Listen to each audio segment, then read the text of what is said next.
Hello and welcome to Traffic Paradise Radio. Today we have a slightly different episode as I am going to be doing a mid-season review of F1 Academy. For anybody listening who is unaware of what F1 Academy is, it's an all-female feeder series that races at 7 Formula One rounds over the year.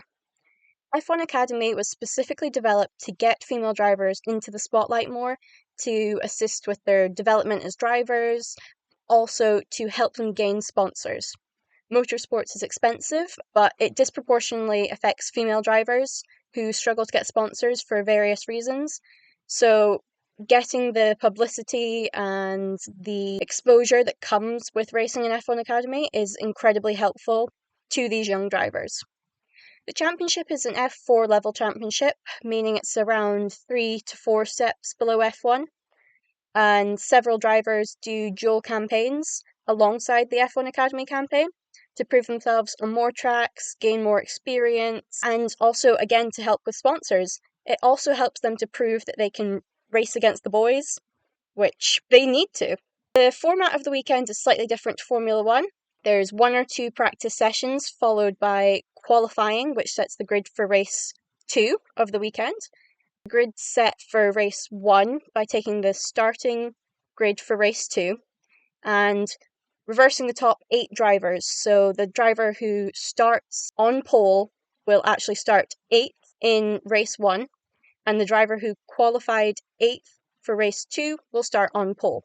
It just helps to get the drivers more experience with overtaking, and it means that if you're qualifying on pole every single weekend, then you're not just starting first and going first and not having to overtake anyone to win the championship, as nearly happened last year with Abby Pulling. She only had a very small number of on-track overtakes, and obviously great talent, absolutely nothing against her.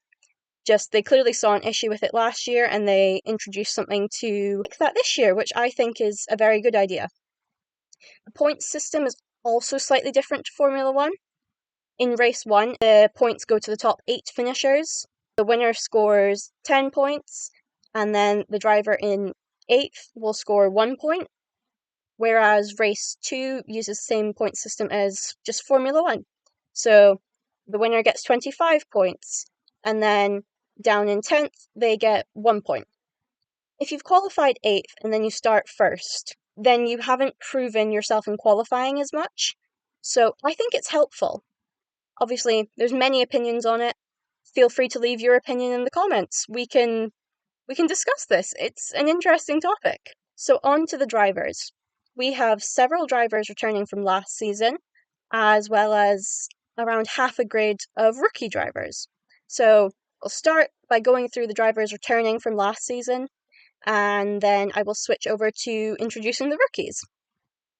So the first driver that we have that returned is last year's vice champion, Mercedes-backed Dorian Pan. She's hoping to secure that driver's title this time around, and she's hoping to help Prema secure the team's championship for the 3rd year in a row. She is once again doing a double campaign with Freca, the Formula Regional European Championship by Alpine, which is just 1 step above F1 Academy, kind of about a F3.5 level, and she has switched to Prema Racing, so she's with the same team for both. Last year she also raced in Freca. That was with the Iron Dames team. Quick shout out to the Iron Dames. As of race 3, Dorian Pan is the only driver to finish in the points every single race this season. A statistic which is kind of mind-boggling. But, even more interestingly, this point streak extends right back to the first race of last season, her first race ever in the championship. Her lowest finish was P9 after a post-race penalty that added, I think it was like 20 seconds onto her time, because she thought there was another lap in the race, kept going at racing speeds, and then got penalised for it because it was a safety issue. Fair enough, I believe. And there was a media outlet that labelled this as winning too hard. Dorian Pan penalised for winning too hard. Kind of the title you want to get. Another driver returning from last season is Chloe Chambers, the driver who achieved Haas's first podium and win. She's returning this season with Red Bull Ford, staying with the Campos Racing team, who have become an all Red Bull team for this season. So far this season, Chambers has been one of 2 drivers to qualify on pole. She currently sits second in the championship with 5 podium finishes and only 1 non-points finish. She's 20 points behind Pan, and she has a gap of 17 points to Maya Vug in third. Speaking of Maya Vug, she also returned this season. She finished out last season on a high note, collecting her first win in race 3 in Abu Dhabi, and for this season she has switched to MP Motorsport. However, she is still running the Ferrari livery, she still has the Ferrari Driver Academy place, and she has been very, very strong in qualifying. She took pole position in the first round, and then she took 4 back-to-back podium finishes in Shanghai and Jeddah, the longest streak this season, to lead the championship. She was leading right up until Canada. Unfortunately, she lost that after a retirement and a non-points finish in Canada, as well as a poor qualifying in Miami. So she will be giving her all to try and make up the deficit to Chambers and Pan and return herself to that championship lead, as well as putting as much of a gap as possible between herself and Ella Lloyd. Another driver who is returning is Tina Hausmann. The Aston Martin-backed young driver is looking to score valuable points and hopefully finish on the podium for the first time this season with team champions Prema Racing. Hausmann currently sits 7th in the standings on 36 points, narrowly ahead of her teammate Nina Gademan, despite having 2 less podium finishes, and has finished in the points at every race since the opening round. Close behind her in the standings is Leah Block, who looks to climb further up the standings and make that final jump onto the podium once again, similar to Hausmann. Retaining her Williams backing and ART drive for 2025, Leah has once again had a season where she seems to be winning the Bad Luck Championship. She was taken out during practice in Shanghai, resulting in her being unable to participate in qualifying and having to start dead last, before making a minor error on her outlap during qualifying in Jeddah and finding the wall in a similar crash to that which Lando Norris would have later on that weekend. And then in Miami, she had a collision with Miami wildcard Ava Dobson in free practice 2. Despite this, Leah currently sits 10th in the standings with 15 points, and her strongest rounds from last year are yet to come. Chloe Chong is a driver who competed in the inaugural 2023 F1 Academy season, but did not return for the 2024 season, instead focusing on her British F4 campaign. For this season, she has made her return with Rodin Motorsport in the Charlotte Tilbury car. Chong currently sits 11th in the standings, having finished in the points twice, but also have had 2 retirements from sprint races. She is at somewhat of a disadvantage compared to the other returnees, as the car used in F1 Academy is different to that of British F4, and she is as of yet the only driver to take a gap year between their seasons of F1 Academy. The final returning driver is Aurelia Nobles. The Ferrari-backed driver is once again in the Puma liveried car and is once again looking for a maiden podium. If she were to score this podium, it would be ART's first podium in F1 Academy since Bianca Bustamante finished P3 in Miami last year. Nobles is also having somewhat of a difficult season, sitting 13th in the standings, tied on points with Eva Anagnostiadis in 14th, with recording 3 retirements and only 2 point scoring results. And now onto our rookies. The rookie currently sitting highest in the standings is Ella Lloyd, who represents McLaren. Ella Lloyd is a driver who started racing at the age of 16. She has no karting experience at all, but however, she immediately impressed in Ginettas and British F4, and then last season she was the wild card for the Singapore round. She finished 9th and 7th in those races respectively, and was, up until Qatar, the most impressive wildcard. She's continued to impress this season, collecting McLaren's first win at the Jeddah Corniche circuit in the process. Her points streak was ended in Miami, unfortunately, where a crash with Rafaela Ferreira ended that. She came back fighting in Montreal, though, taking 3 second-place finishes, making her the highest-placed rookie in the standings. She's also the rookie with the most podiums, and she will certainly be one to watch for the coming rounds. Her Singapore experience from last year will help her there. And in Zandvoort, in the British F4 round a couple of weeks ago, she scored 2 podiums and 3 top 5 finishes across 3 races. Her testing times were also impressive, regularly sitting in the top 5 in each session. Another rookie for this year who was a wild card in 2024 is Red Bull Racing's Alicia Palmowski. The 2024 GB4 vice champion appeared in Qatar for the F1 Academy round. Unfortunately, she only got 1 race due to barrier damage caused by another racing series.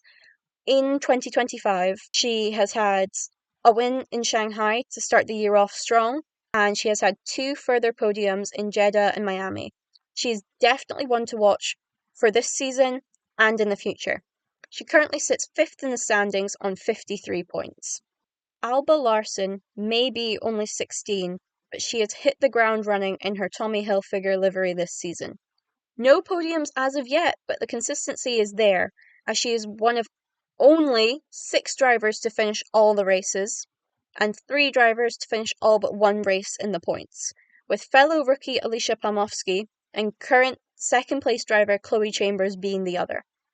On the 5th of August 2025, she was announced as joining the Ferrari Driver Academy, leading most people to believe that she will be replacing current Ferrari driver Maya Vogue in the Ferrari car come 2026, when both Vogue and Nobles have to leave F1 Academy due to the 2-season maximum.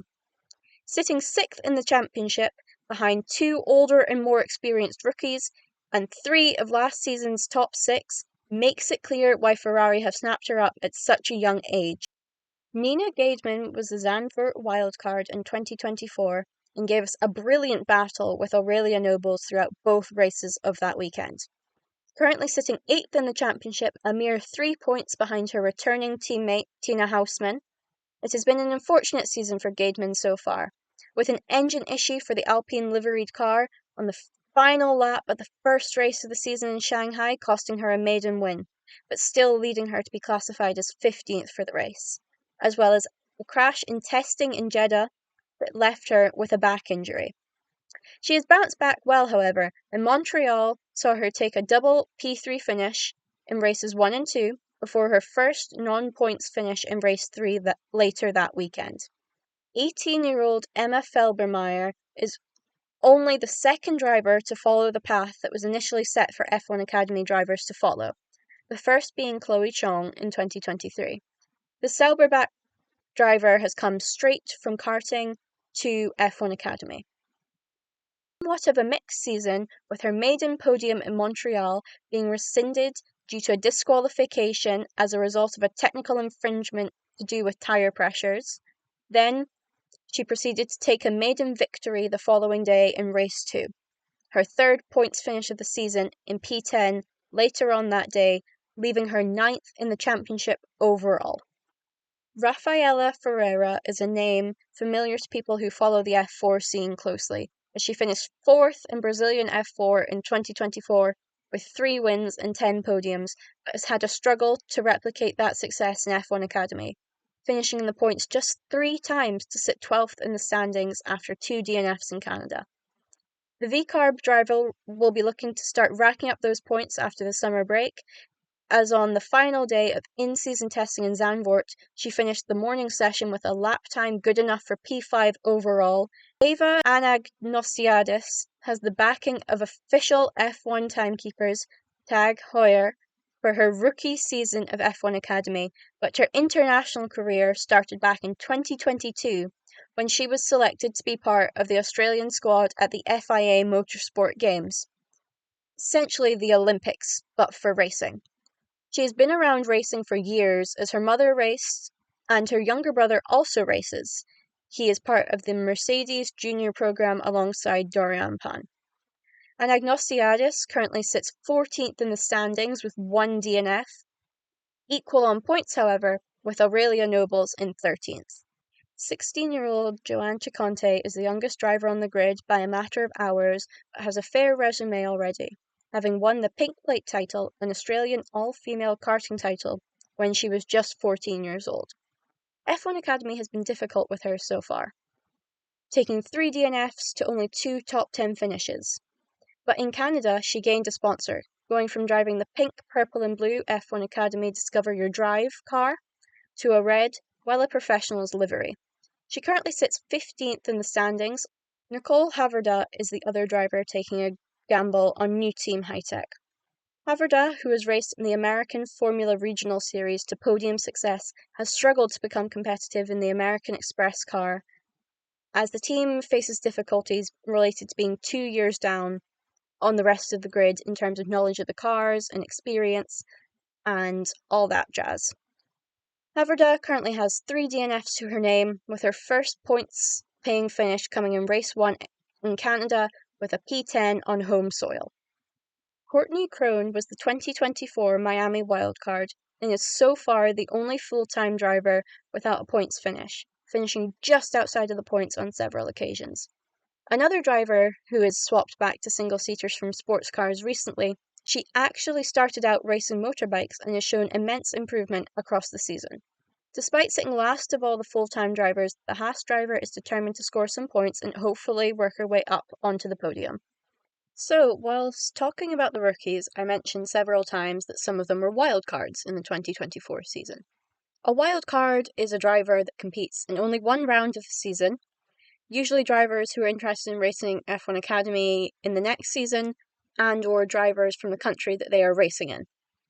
This season, Hi-Tech has been fielding them as a third car, whereas last season, Prema Racing ran a fourth car for the wildcard driver. So this season we have had 4 wildcard drivers, 1 per round. Xu Wei was the Shanghai wildcard. She previously raced in the Chinese F4 series, as well as the China Endurance Championship, and unfortunately did not score any points in either race that weekend. Farah Al-Youssef was the 2022 Saudi Women's Karting Champion and raced in rounds of the 2025 Middle East F4 Championship before being the wildcard entry for the Jeddah round. Ava Dobson was the Miami wildcard in the Morgan Stanley car, who then became F1 Academy Series partners. Unfortunately, Dobson only saw 1 race due to the race 2 being cancelled due to thunder and lightning near the track, causing delays before the race was abandoned altogether to allow the F1 Drivers' Parade to go ahead. Many fans of F1 Academy were upset and protested this decision, saying that nobody really cared about the F1 Drivers' Parade, which is generally true. It's not a particularly popular thing. However, this Drivers' Parade in particular was very popular, as it was the one where they were driving the full-size LEGO F1 cars around the track. The wild card for Montreal was Matilda Patz, and she got 3 races instead of 2 due to the cancellation for race 2 in Miami and subsequent rescheduling for Montreal. She drove a Gatorade livery, as Gatorade also became a series partner in Montreal. Of all the drivers to have left F1 Academy in the last couple of years, only 2 are still racing in single-seaters. Abby Pulling, the 2024 champion, has been performing at a high standard in GB3 since leaving the Alpine Academy. She regularly places within the top 10 and has climbed as high as the top 3 on testing days. She has been signed to the Nissan Formula E team as a rookie and simulator driver and participated in the Berlin rookie test. She currently has 2 DNFs and 1 non-points finish and sits 14th in the GB3 standings. GB3 is another series similar to Frecha, which is about a Formula 3.5-ish level. The other driver who is still racing in single-seaters is Bianca Bustamante, who has also moved up to GB3. She has left the McLaren Junior program since leaving F1 Academy, but has consistently finished within the points in GB3. She has collected 1 DNS, 1 DNF, and 2 non-points finishes in 15 races, and sits 21st in the championship. Of the 7 drivers who left F1 Academy in 2024 that are no longer in single-seaters, 6 are currently racing some kind of sports car racing, and 1 has gone back to karting. Carrie Schreiner has returned to her sports car roots, but remained as a Sauber brand ambassador and has been at several races to support Emma Felbermeyer with her F1 Academy ambitions. She currently sits 13th after 4 races in the ADAC GT Masters Series. Hamda and Amna Al-Kabaisi have begun racing in the Ligier European Series with Team Virage and have finished in the top 10 every race, as well as scoring a podium finish in Barcelona. They currently sit 4th in the standings with 3 rounds and 6 races to go. Nerea Marti has moved into the GT4 Supercars Endurance Series, where she currently sits 3rd with 49 points after 4 races. Emily de Hoyce has moved to racing in the Porsche Carrera Cup Germany and has scored a best finish of 16th after a disqualification in race 1. She also participated in the 24 Hours of Dubai endurance race in January 2025, racing a GT4 until a fire in the car ended their race a mere 8 hours into the total 24 hours of the race. Lola Lovenfoss has also returned to sports cars, returning to the Lamborghini Super Trofeo Europe Series, where she contested some rounds last season, and she sits 14th after 4 races, scoring 1 point so far. Jessica Edgar is the driver who has taken a step back to karting, and she is currently racing in the British Karting Championships. While we're on the topic of F1 Academy graduates, we should talk about the 2023 champion, Marta Garcia. In 2025, she has participated in 2 Le Mans Cup races for the Iron Dames racing team, driving a Porsche 911 GT3 alongside her teammate Vanina X. Race 1 in Barcelona saw her crashed out from the lead of the race by another driver and resulted in hospitalization for her injuries. However, round 2 in Le Castellet saw them cinch P4. Unfortunately, they were forced to withdraw from the Le Mans round on medical advice, but they are currently sitting 6th in the standings with 3 rounds remaining at Spa, Silverstone, and Algarve circuit in Portugal. Garcia won races in the 2024 Ligier European Series in both Spa and Algarve, so confidence will be high going into those rounds. Thank you for taking the time to listen to this episode. F1 Academy can be found on YouTube for both qualifying and the races. They are just at F1 Academy. Traffic Paradise Radio can obviously be found on Spotify and YouTube. We can also be found on Twitter and sometimes Instagram. We are at Traffic Paradiso, and we would love to see your predictions for how this season's going to play out. We would love to see your opinions on how the season's gone so far. So feel free to leave a comment, chat about it online, tag us in posts. We love that. Thank you so much. And now the road to Zandvoort is starting to clear. We'll catch you there. Bye!